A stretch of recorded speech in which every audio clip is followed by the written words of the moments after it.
the session as is. Thank you. So again, welcome, and we will then provide you with an overview of today's presentation.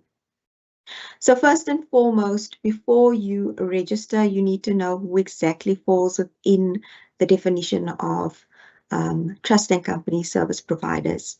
So if you look at item 2 of Schedule 1 to the FIC Act, which is part of the FIC Act, you'll see item 2 lists their trust and company service provider.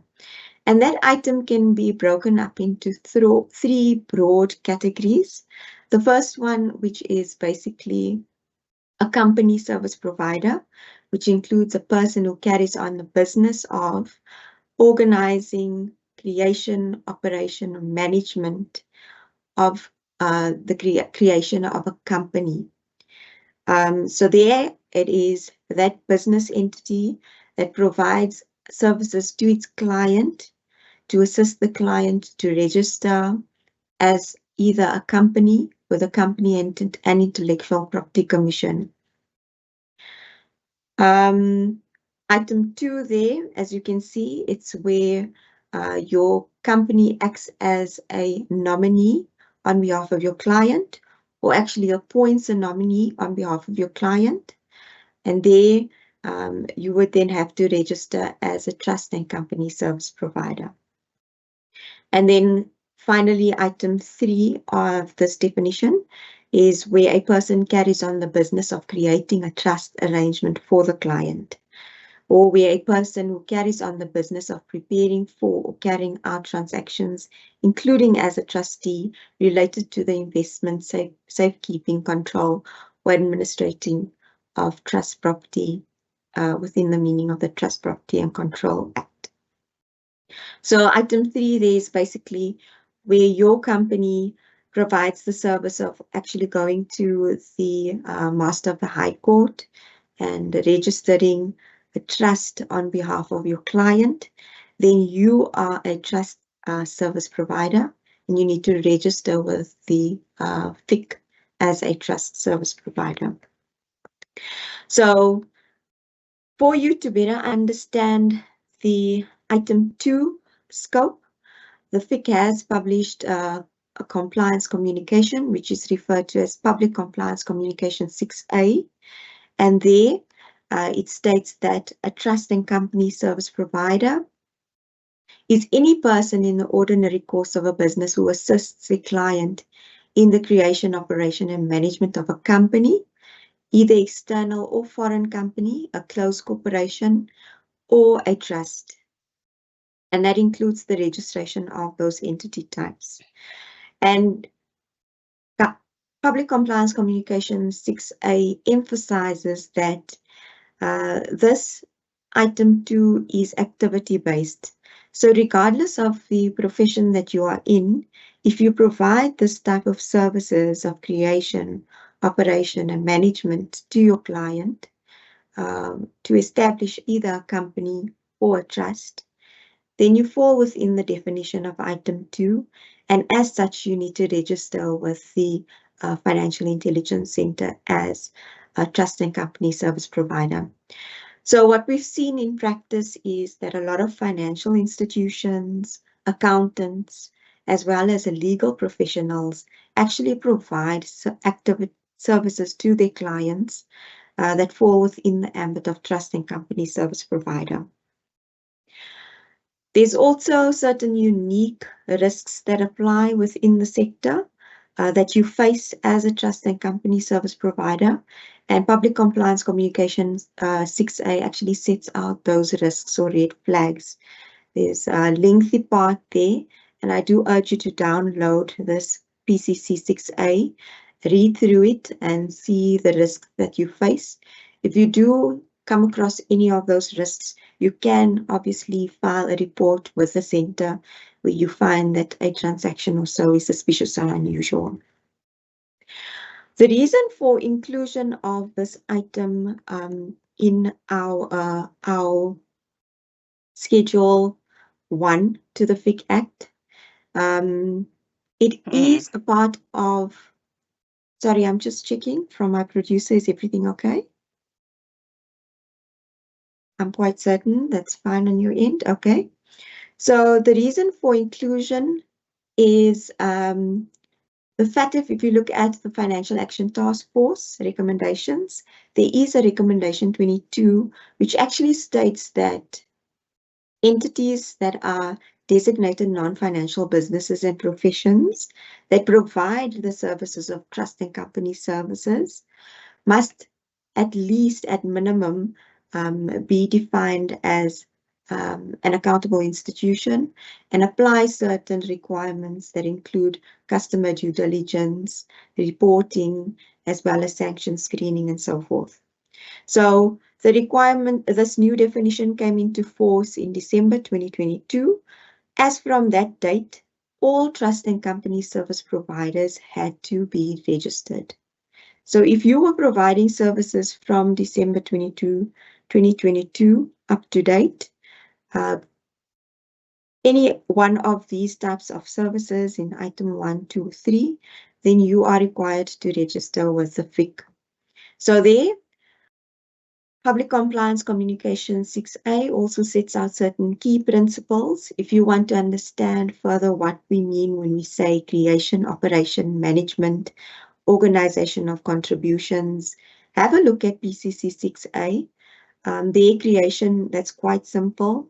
It can include where you actually assist the client to register a company or to register a trust with the Master of the High Court. Operation, that's where you assist the client with any planning or execution of the client's operations. Management, where you provide an active role in actually making decisions that are part of your client's business. And you steer the business in that way. So there, any of that type of services where you provided, then you fall within this definition.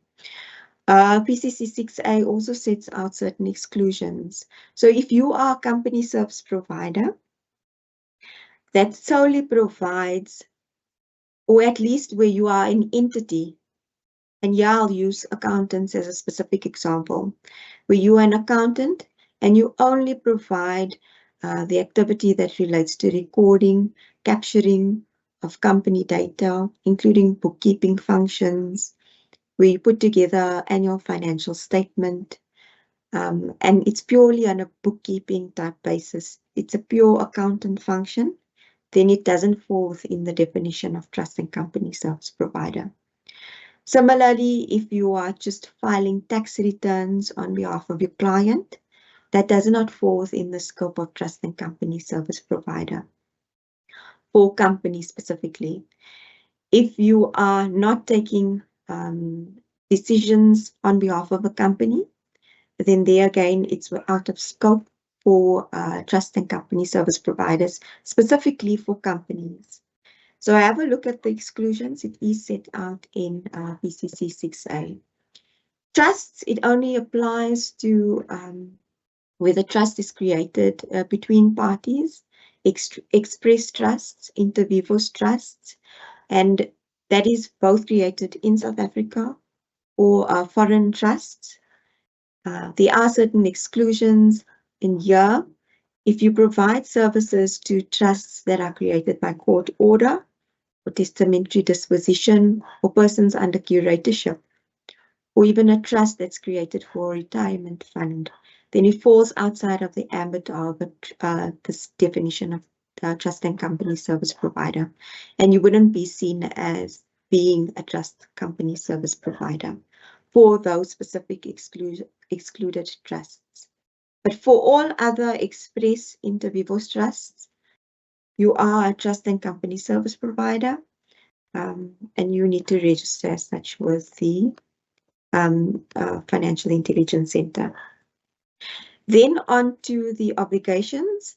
There are various obligations that apply in terms of the FIC Act. It's not all that is listed on this slide right now, but we would like to highlight targeted financial sanctions. So oftentimes you find that trust and company service providers actually provide a gatekeeping function to the financial sector. And clients would approach a trust and company service provider to establish a company. And oftentimes, and it's seen through international trends and so forth, there are instances where dodgy persons would approach a trust and company service provider to establish a company or a trust in order to evade sanctions, in order to evade tax, in order to hide beneficial owners that have criminal type who are criminals. So that is that risk that TCSP faces. So you need to understand, and that is why it's important for you to understand who your client is, who your client's beneficial owner is, why your client is seeking to establish a company or a trust, and so forth. And also screen that information against the target financial sanctions lists so that they are not able to evade sanctions in that way. There are various examples. If you look at past, there was publications of Panama Papers and so forth, where a law firm in Panama actually provided services where they created trusts and companies that side. And those clients would then funnel funds through those companies and trusts. And in that way, evade taxes, evade sanctions, and so forth. So that is that risk there. Another one that we are going to highlight in the upcoming slides is account monitoring and reporting. Today, we're heavily focusing on the reporting elements and what your reporting obligations are. So it is important for you to understand what are the red flags to look out for. And then also, if you pick up on those red flags, to report it through to the center. Obviously, for the members of the industry associations that joined us today, for you, if you are not registered and you fall within the ambit, within the definition of a trust and company service provider, for you, your main goal and your main takeaway from today's session is to actually gain insight on how to register with the center. So registration on goAML is also what we're going to cover. And then also risk management and compliance program. You must have a risk management and compliance program once you are registered with the center as an accountable institution. So in other webinars, we will cover the other obligations in a bit more detail, but I've just highlighted the ones that we are going to cover today. So registration is your first point of call. If you are registered already, we thank you. And we ask that you submit your risk management and compliance program. If you are online and you're not yet registered, note that this is specifically for you right now. Section 43B of the FIC Act states that you have to register with the center as an accountable institution. There is a specific platform. It's called the goAML platform, and you can actually access it when you go onto the FIC website. There is a click through that says register report. If you click on that, it will then take you through to the login page of goAML. So that's your very first step as a new accountable institution. Please, as we leave today's session, if you have not registered, make sure that within this week, within this coming week, you take the steps that to actually register on the FIC website.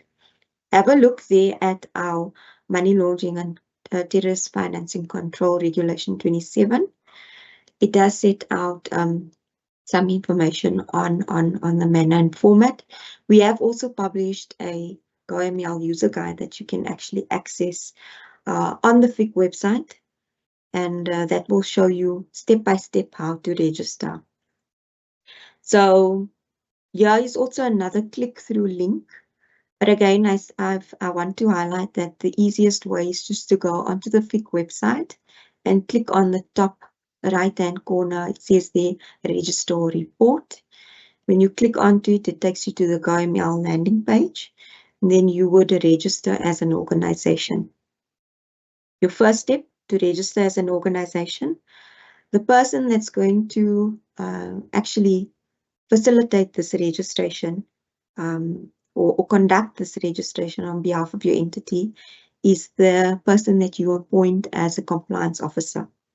So for that compliance officer, you must have a copy of, that person must upload a copy of the ID as well as a copy of the authorization letter, together with whatever other documents that pertain to your company or your entity, at least, that is registering as an accountable institution. We receive quite a lot of queries stating that my registration has been rejected. Why?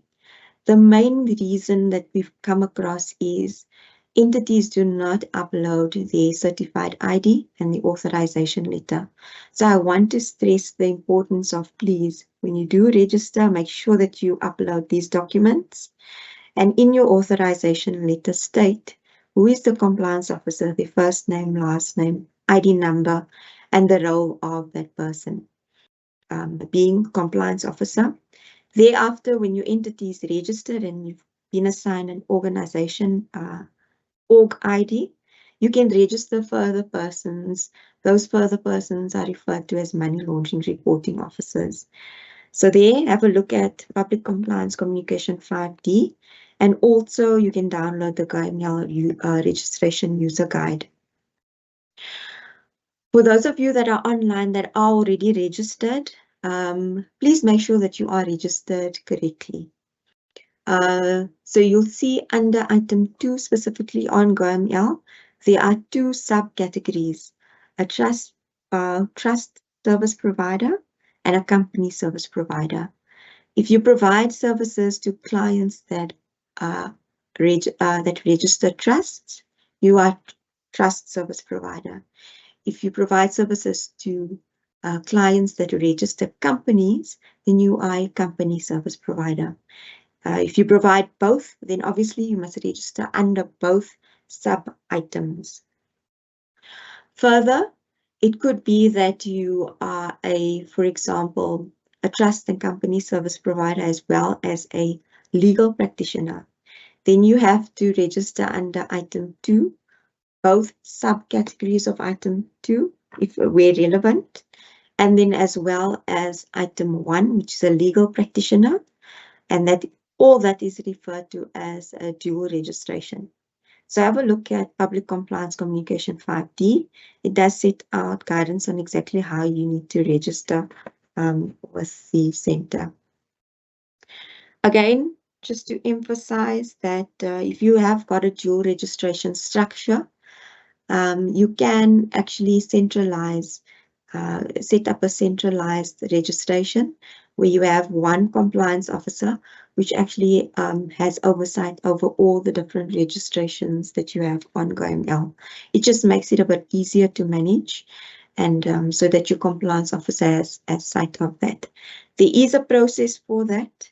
For you to do that, you need to submit a query to the center alongside a Excel sheet actually documenting all the different types of entities.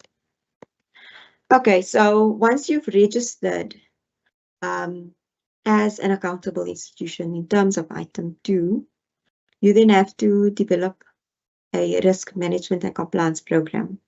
And I'm not going to go into a lot of detail on this specific slide, but what I do want to highlight is that it consists of we provide guidance that RMCP consists of 3 main parts. If you look at section 42 of the FIC Act, it actually sets out what all must be covered in your risk management and compliance program.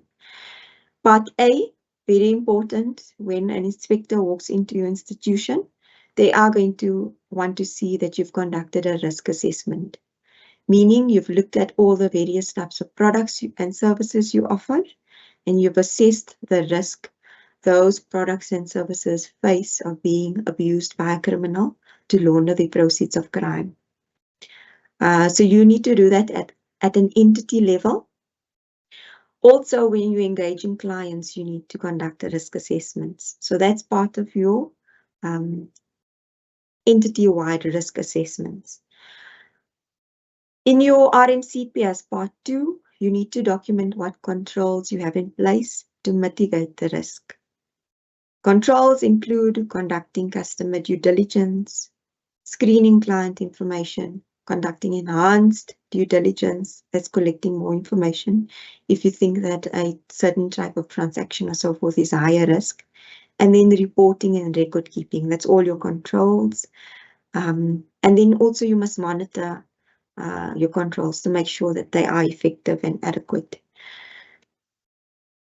We have published guidance on risk management and compliance programs specifically. If you look at guidance note 7A and public compliance communication 53, please download these guidance products. Public compliance communication 53 actually has a template. If you scroll right to the bottom of the document, it has a template, risk management and compliance program, which you can then use.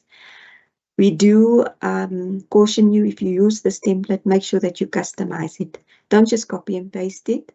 It is a finding would be made if ever in future you face a inspection and you haven't customized your template, your RMCP, then you would be found to be one in lacking in that regard. So yeah, important points on RMCP again.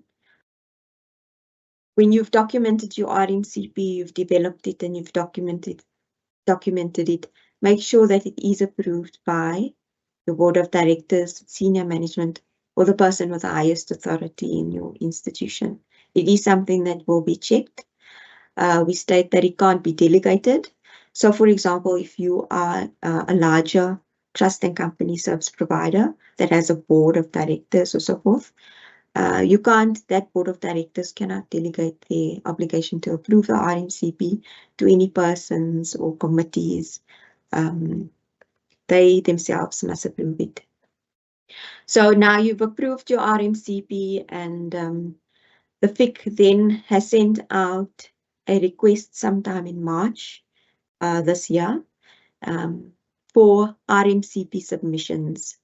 Again, urgent call, if you have not submitted your RMCP as yet, you are in a state of non-compliance, and this is the way you can remedy that.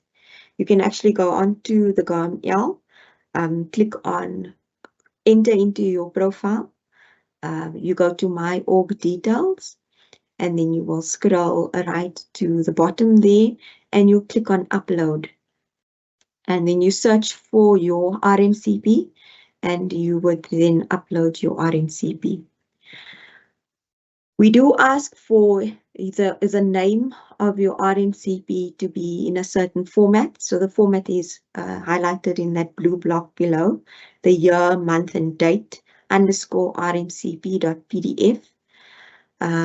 Just make sure that your RMCP is in that name specifically before you upload. You upload your document. A lot of the entities that have uploaded actually make the mistake of clicking on that red icon, that red cross in the center of the slide. You'll see a red cross. Don't click on it. Please don't click on it. That red icon actually means that it is uploaded. And if you click on it, you'll delete your upload. So don't make that mistake when you are submitting through. Okay, so when you upload and you click on submit request, it will state that the registration info has been submitted. You will receive an email with a SHREG number to your email address. And then you also receive confirmation that your information has been updated in time to come. So that then brings us to the end part of RMCP submission. Make sure that you upload your latest RMCP submission. I'm just going to go through, before I hand over to my colleague, I'm going to briefly go through some red flags. So you are registered, you've submitted your RMCP, and you're dealing with clients. Obviously, when dealing with clients, you need to be wary of client activity, and you need to, if any red flag type scenarios or suspicious and unusual type transactions take place, you then have an obligation to report that through to the center. At the beginning of today's webinar, I mentioned that Public Compliance Communication 6A sets out red flag indicators or risk factors. There is also FATF guidance that sets out the risk factors.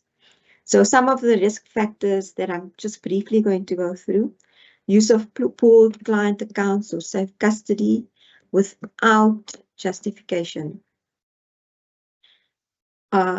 Situations where advice on setting up of legal persons or legal arrangements are misused, where you can see that legal arrangement is misused to conceal ownership or the real economic purpose. Especially where you are assisting a client to set up some sort of complex legal structure. Be wary of that. Where you provide advice in relation to a discretionary trust that gives the trustee discretionary power to name a class of beneficiaries that does not include the real beneficiary. You must question why. Why is the trustee not providing the funds to the beneficiary that was meant to receive the benefit? Situations where a trust is set up for the purpose of managing shares in a company with the intention of making it more difficult to determine the beneficiaries. Here already you'll see a theme that you as a trust and company service provider must be aware of, and that is hiding of beneficial owners. Again, I've mentioned that Panama paper example. If you can see the client is just trying to set up a structure for the purposes of hiding the beneficial owners, that should raise some red flag indicators, and you should consider filing through an STR to the center. Okay, so here again, it goes on. It says that services where trust and company service providers may in practice represent or assure the client's standing, reputation, or credibility to the third party without commensurate knowledge of the client's affairs. We're just stating that once you provide representation on behalf of your client, make sure that you understand your client. Make sure that you know your client and know your client's business. As that client may well be using an intermediary, yourself as an intermediary, to create an air of legitimacy. Okay, so use of virtual assets or other anonymous means of payment methods or wealth transfer within the transaction without apparent legal, tax, business, economic, or other legitimate reason. Transactions usually using unusual means of payments, like if a client wants to pay you through the use of precious metals or stones, that's unusual. You should actually, that should raise some sort of red flag in your mind, and you should consider filing through a report. The postponement of payment, if the client asks to pay you at a later date, which just does not make reasonable business sense, you should question why. Successive capital or other contributions in a short period of time. So yes, you've set up the company for the client, you're assisting the company with the operations, and you see the client is paying quite a lot of capital contributions within a short period of time. That just does not make business sense, and there's no apparent legal tax reason. There again, it's an indicator of some risk. Acquisitions of business in liquidation with no apparent reason. Power of representation given in unusual conditions, where it just does not make logical sense for you to be given power of attorney or so forth. Transactions involving closely connected persons and for which the client and or financial advisor providing consistent or irrational explanations. So there again, you can see your client is closely connected to whoever they're doing business with, and you wonder why is that structure set up in the manner in which it is set up. Where a client has nominated a friend or family member to receive instructions, and you can see that that friend or family member is actually receiving instructions from the beneficial owner. So that person that's acting on behalf of your client is just acting in some sort of nominee capacity themselves. There, you should look into that and see what is the actual reason, is there a legitimate reason. So these all are red flag indicators that you can take into account when dealing with your client. I do urge you to look at all the lists of risks that are listed in Public Compliance Communication 6A. Where you do come across those type of risks, then you can file through a report through to the center. And with that being said, then I will hand over to my colleague, Sanai Zulu, who will take you through the next part of the presentation, which deals with reporting. Thank you.